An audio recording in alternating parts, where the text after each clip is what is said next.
I have known Josh since he was 7 years old, and through experience and both being at the same school that he attended,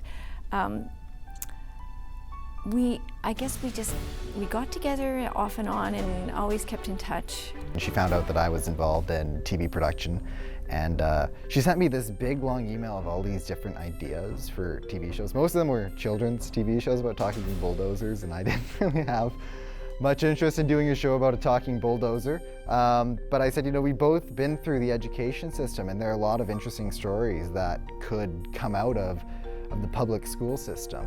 And there's a lot of issues that not a lot of people talk about. And we started brainstorming in a coffee shop, and suddenly we had this idea. We wrote a pilot script, gave it to Shaw TV Winnipeg, and suddenly we were in production just a few months later. I don't need help in controlling my students, and if I did, it certainly wouldn't come from an educational assistant who hasn't gone to school themselves.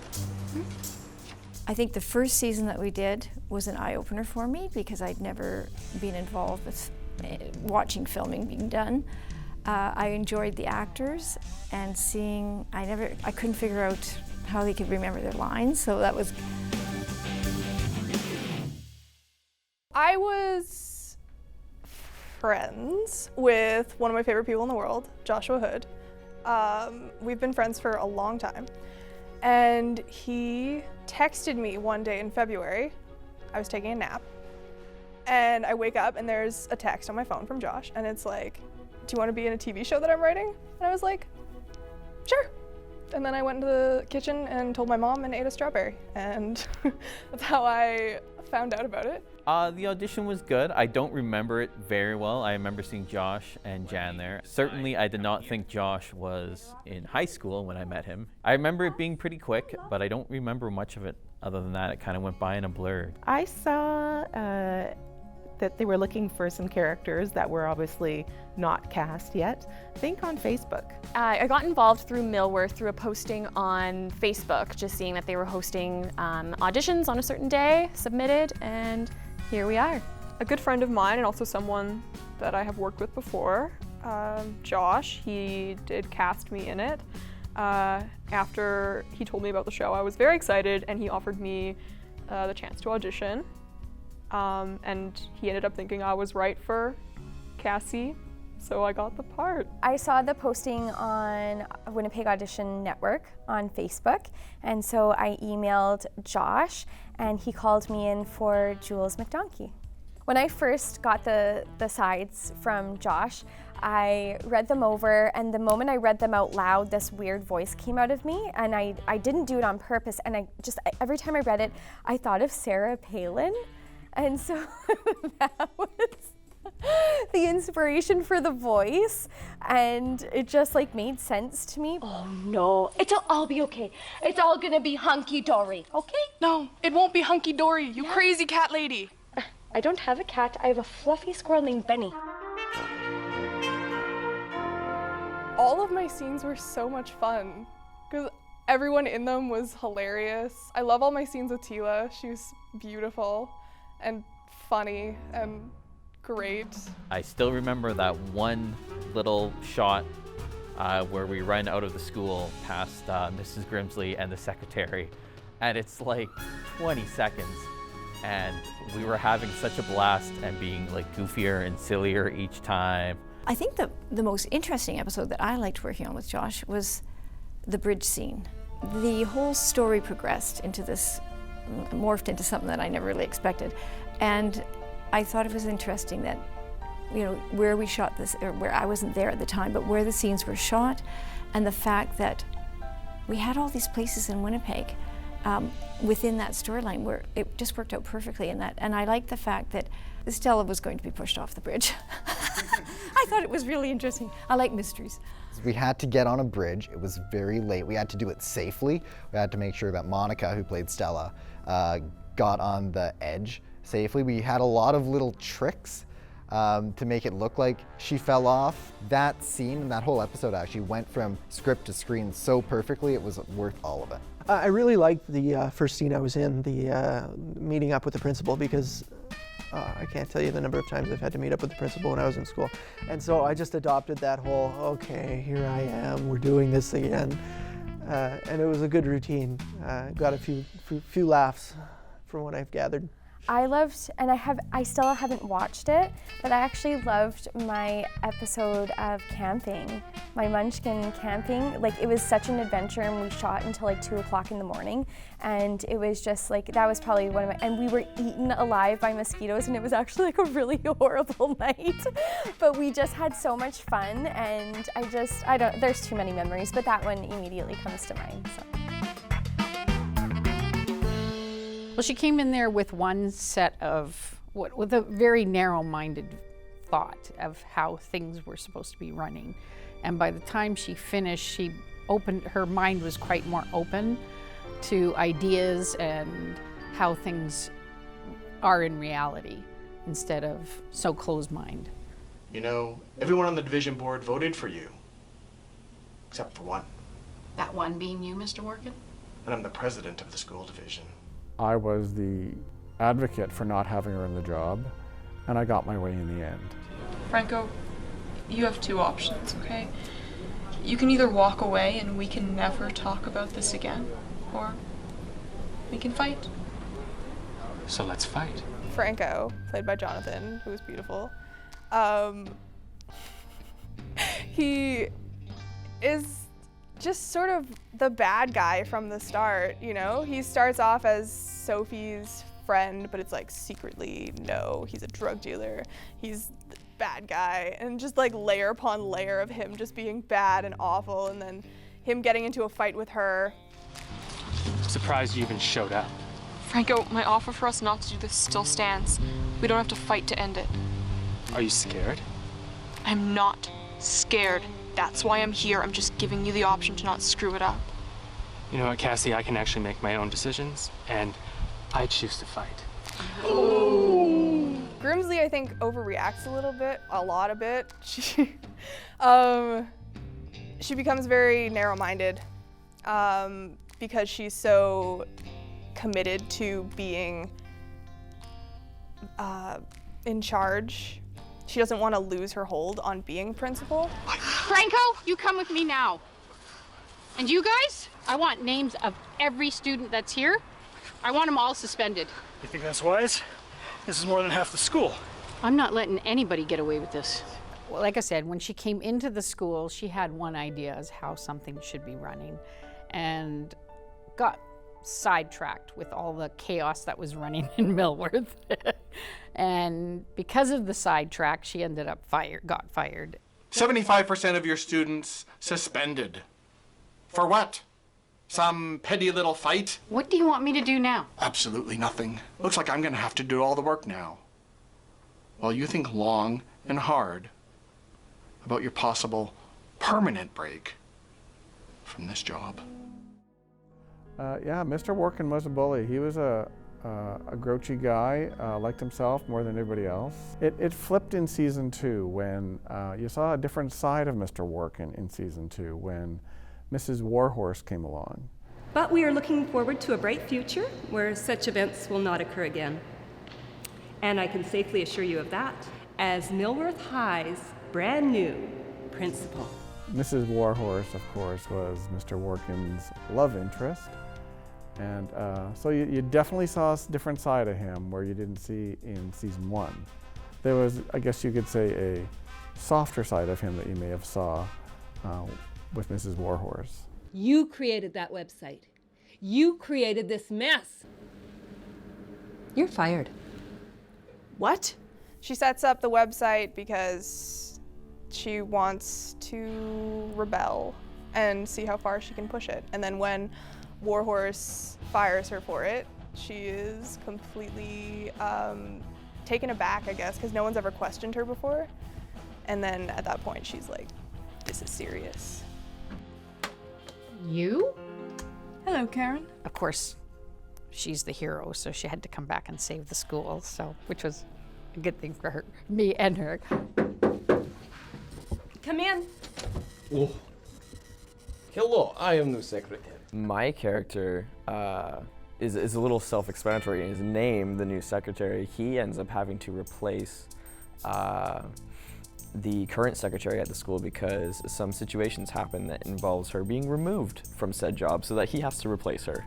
So that's how he gets introduced into the story. The previous secretary that he's replacing and the old principal end up coming back, and they kind of give him and Mr. Workin the boot, and they're come back and, you know, take their jobs back for themselves. Well, we kind of tortured a few teachers and we just had a lot of fun with it, just initializing how we were gonna do some of the scenes and charge the school and run into it. And well, I was tied up during the lockdown and had masking tape over my mouth and straight jacket type shirt on. It was fun, and I knew it was a short scene, so I was like, I was okay with it. And I hope I did okay, I don't know. It was fun. Tomorrow the board will decide both of your futures. With this school. With the division. But I may never work in education again. you did the same thing to me. For her to come back, when she came back, she realized where her mistakes were, and that she had to include her staff in what she was doing and how she was going to run this school, and take more input from other people and not just do it on her own. You can't be here, Clive. You need to leave. I'm still employed by the division, just like you. And what have they done with you? High school principal. Who would have thought? Indeed. But guess which school they put me in charge of? Oh, the dumpiest one in the city. Eastwood Academy. Well, that happens to be on fire right now. Eastwood Academy burnt to the ground. And therefore, so did Workin's position as principal of Eastwood Academy. That burnt to the ground as well. So that was the end of his principal career at the academy. Millworth will be getting all our staff and students, which means that I'll also be coming over. But we have the same position. And I'll be the new vice principal. I was the love interest of James and Hugh. And I also had a very strong role, and I was really impressed with the way Josh wrote Cassie, because when he's explaining it to me, I was a little nervous because I was like, okay, this is just gonna be a love interest. It's just gonna be a love interest, and that's kind of boring. But she became this really, really strong female character that I was very, very proud to play. You know, if you're looking for a place to stay, you could always come stay with me. Franco? I didn't know you went to school here? Past 5 years. Well, I failed grade 12 the first time. Cassie moved into Franco's house. There was a man that came to the door, and he was like, give this to Franco, and she was like, oh my God, what is it? And being Cassie, she opened it, and it was cocaine, and she didn't know what to do with it at first, but then she was like, no, this is wrong, and she threw it out. But I think that she was put in a situation that a lot of people wouldn't have known what to do in, and she really brought her A game. Like, she didn't run or hide, or like, she wasn't scared. I was just curious if anything came for me while you were there, you know, like a package. No, nothing came at all. Really? Because, you know, I have it on the highest authority that a package for me was delivered during your time at the house, and I can't seem to find it anywhere. I don't know what you're talking about. And then they fought. And then she got expelled. Hey, is Miss Grimsley in? I really need to talk to her. Not for you, she isn't. So, get your stuff and get out. Excuse me? You're expelled. So come on. Mrs. Grimsley! Mrs. Grimsley! I didn't do anything wrong! It was all Franco's fault! He didn't trust you! You have to believe me! Mrs. Grimsley! Yeah, when I think of Millworth, I actually think of that scene, because that was the scene that I personally felt very strongly about. Like, I felt very connected to the character and very, very sad for her. So it was hard to shoot for me as well, but I'm really glad that it was written in, and I'm glad we did shoot it. You've been declined from the school division too, Cass. Nobody's taking you in. So do I just not go to school? All the divisions have turned you down. Private schools aren't interested. What do you want me to do? Go to school in a different city? Actually, that might not be a bad idea. So she had to move to BC because no other school in Winnipeg would take her, so she had to go live with her aunt, Marilyn, because there was only like there were no high schools in Winnipeg for her, and she only had one relative living somewhere else, so she had to go live with her to go to school there, and she had to leave James and Hugh and her mother behind. Cassie, we know that you have to move to Kelowna, and you don't really have a choice. And I already bought the tickets, and I can't get a refund. And I know that this affects your relationship. So, what are you suggesting? In the first and second season, I always seem to be kind of in conflict with my kid, trying to figure out what was happening with him and guide him a little bit on relationships. So that was fun. We were discussing the possibility of the two of you going together.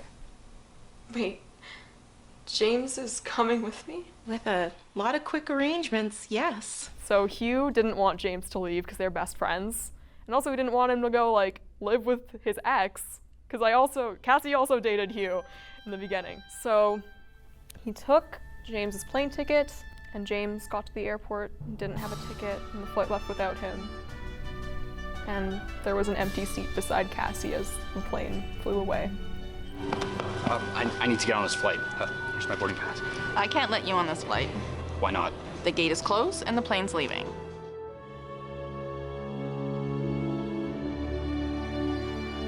Amelia or Mrs. Jarrett, as she's most well known as, in the first season was very much, kind of not involved in Hugh's life, but wanted to be there. She was trying, and you can see her kind of struggling through whatever her backstory was and going through all of that towards trying to be a mother figure for Hugh. Hugh! Mom, what is it? You need to leave. You need to go now. What do you mean? Your father has not changed. He's been the same man he always has been. You need to go. In that scene where Hugh comes home and Amelia's kind of running out and letting Hugh know that she's leaving, she's reached her breaking point. She can't handle anymore. I feel like a lot of not only moms, but women who are in relationships where, they're abusive or they're not going the way that they should be, ideally, then everyone has their breaking point, and I feel like that was Amelia's breaking point. I can see she's also left me now. Everybody I know has left. My wife, my friends, my son, my entire family. And I just don't get why. The whole playing it off as a somewhat drunk, angry, dysfunctional father was an interesting experience, to say the least. That was a real key moment for Hugh, though. Seeing him, that was his. That basically shaped him for the rest of the show. That was his turning point. So what if I've been drinking? A little drinking never hurt anybody. Nobody. Yeah, there was a bit of training involved for the fight scene itself, and then had to lie under a car for about a half hour. So there was somebody who drove by, and they said they were wondering if I was okay. They thought maybe there was an actual accident. Apparently I did a good job, so it works out. Hugh. Mom? Hello, Hugh. She goes through a metamorphosis almost in the second season of realizing her son does need her, like as any child does. They need a parent there to be supportive and love them. So for her to take that first step and approach you and even just ask to go for lunch is big for her, because it's not something that she has done in the past to try and get to know her son. He's just been there. Hello, Hugh. What's he doing here? I thought you were at school. It was definitely in her plan to kind of manipulate the situation to how she ideally wants it. So to have, this kind of setup going on to go, yes, we're finally get along. We're, establishing a family connection between mother and son. Here's your dad, let's do the same thing, and kind of forcing it down Hugh's throat, which is where she goes wrong with it. Wait, he's living with us? Yes, he is. We have to give this a try. Friends?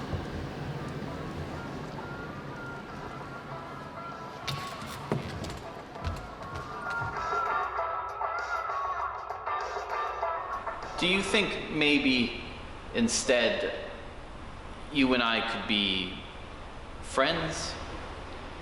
I suppose that's possible. Good. All right then. Good night, friend. In the beginning, he's, this grumpy, kind of shy, closed-off guy. The second episode, he asks Mr. Grant to be his friend. Like, it's something that, toddlers don't even do that. And he just doesn't know how to act in social kind of situations like that. And, over the course of the first 2 seasons, you start to learn more about him, and he starts to kind of come out of his shell and assert himself, but maybe not quite in the right ways. See, I've fallen in love with a man. There's nothing wrong with being in love with someone, Mr. Morgan. But there is with whom I've fallen in love with. It can't be that bad. But it is. Who could possibly be that bad? It's Ray. Mr. Grant? Yes, Mr. Grant. I think my favorite character to write for would actually be Mr. Morgan. He is a complex character. There's a lot to him. There's a lot to sympathize with him about. And we've all been there in that situation where we love someone who can and never will love us back. But for some reason, there's this drive to keep going if you love the person enough. And I think that's something that isn't really explored enough. And it was a lot of fun to do that with Mr. Morgan. And I think he is probably one of the most relatable characters for that reason. Everybody, this is Julie. Julie, since the first time we met, I've known you were the one for me. He's in a dark, kind of depressing state. He saw Ray, who he was in love with, get married, and he never expressed his feelings to him. And then his only real friend and confidant, Mrs. Didcott, he kind of flew off the handle on her, and she walks out on him in that episode. And then he's kind of put in this spot by Mrs. McDonkey, who wants some support with her terrible, terrible parents. Just awful people. I'm an adult now, and I'm ready to take on this world. I got a work visa out in Canada, so I can be far away from the two of you. I think she really found herself, and I think she's still, finding herself without giving away anything from the finale, but I think she's come a long way in terms of learning to love who she is and not look for approval as much. I feel like she was really looking for approval that first season, and that as time went on, she stopped searching for that. Please, Jules. We only wanted to do this because we had such high hopes for you. We love you. Mother, Father, goodbye. Part of me wants to be like her dad was worse than Mum, but that's not true. Like Mum is almost like worse to me because she stood by and watched it all happen and watched Dad constantly put Jules down and tell her she could never amount to anything and nobody would ever love her. That was like the continuous message that he gave to her, and Mum didn't stop that. How long have you been a guidance counselor? Long enough. You didn't tell us. You never asked. But wouldn't you want to do something more successful? Like what? Like maybe something that has a little more money to it. How about a dentist? Why don't you go back to school and become a dentist? Orthodontists make more money. Yes. Seeing her parents again obviously brought up a lot of different things for her and memories. And it was battling that younger side of her that I think wants approval from her parents and wants to be loved, but then again, like not willing to give up who she actually is in order to get that. Hi, Mr. Morgan, it's me, Jules. I know who you are. I need to ask a favor of you. What is it? Will you be my special boyfriend tonight? So, you're dating my daughter. I suppose I am. You don't really want her, do you? Oh, you could admit it. Nobody would want her. She lives up to no expectations of any reasonable parent, let alone a partner. For like the first time, he does something kind of nice for somebody else, where he proposes to Mrs. McDonkey to try to get her parents off of her back. Her parents are always about her about not finding a man.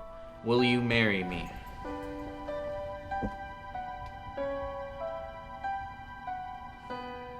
Yes. Yes!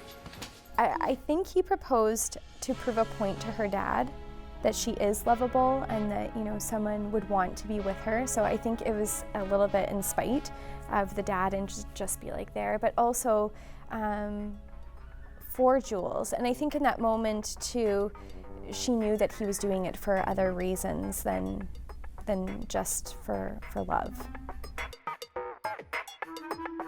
Knowing that I'm gonna see everyone over the summer and like meeting new people and like growing, I don't know, now I have to make more of an effort to hang out with people that I like. Working with all my castmates and the crew and everybody, was so much fun. They were family. You know, it was almost coming like back to school every summer. It's like, oh, here's these people and that people, you know, that person and this person. And it's, you know, it's great to see them. It was very welcoming and it was always a lot of fun. Well, it's certainly gotten me more like interested in like show business, I guess. Because when I first started acting, I would do plays and stuff, and I realized now like how much I really like being on camera as well as doing theater and stuff. As a whole, what I'm going to miss most about Millworth is definitely the people that I've worked with. I think it got me through lots of times where if I was in a down whatever moment with my own kids and stuff like that, when I would go to Josh's house, we would just be killing ourselves laughing. Like literally, it was so much fun. I'm sure his mom thought we were nuts, but whatever. We just had a blast, and it was like, it made me realize that laughter is the best medicine. You know, it's just, the whole thing was so much fun to do. I would do it again. I met a lot of neat people, and it was exciting to see them all with their own projects. You know, I have my things, but everybody is working on something, so. I love them so much. They became my family these last 3 years, and they're all just such beautiful human beings and all so funny and quirky. I'm gonna miss the people. I know a lot of people have said that, and a lot of my cast and crew have said they're gonna miss the people. Oh, just everybody, like everyone's so nice, and like, I'm just gonna miss coming and knowing that I'm gonna see these people again every summer.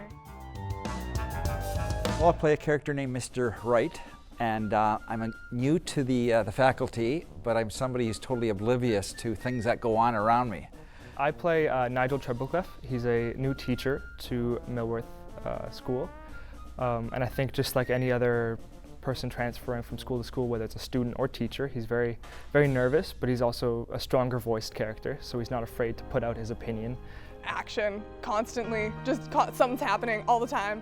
Like 10 plot lines are going on, and you're like, oh. A lot happens in those, in the finale. It's not very long, but it wraps up everything, and I feel like season 2 especially ended with like just a whole bunch of different stuff happening, and there's so many different ways you could go, and Josh has managed to pull everything together, and there's a lot that happens over the course of like just 2 episodes. A lot of stuff's going to get tied up, a lot of, you know, loose ends and some unanswered questions are going to finally get answered. I think they can expect that they're going to be satisfied with how things are tied up, and you know, to see the full reveal of the characters, and maybe even just a little taunt of what could be after Millworth.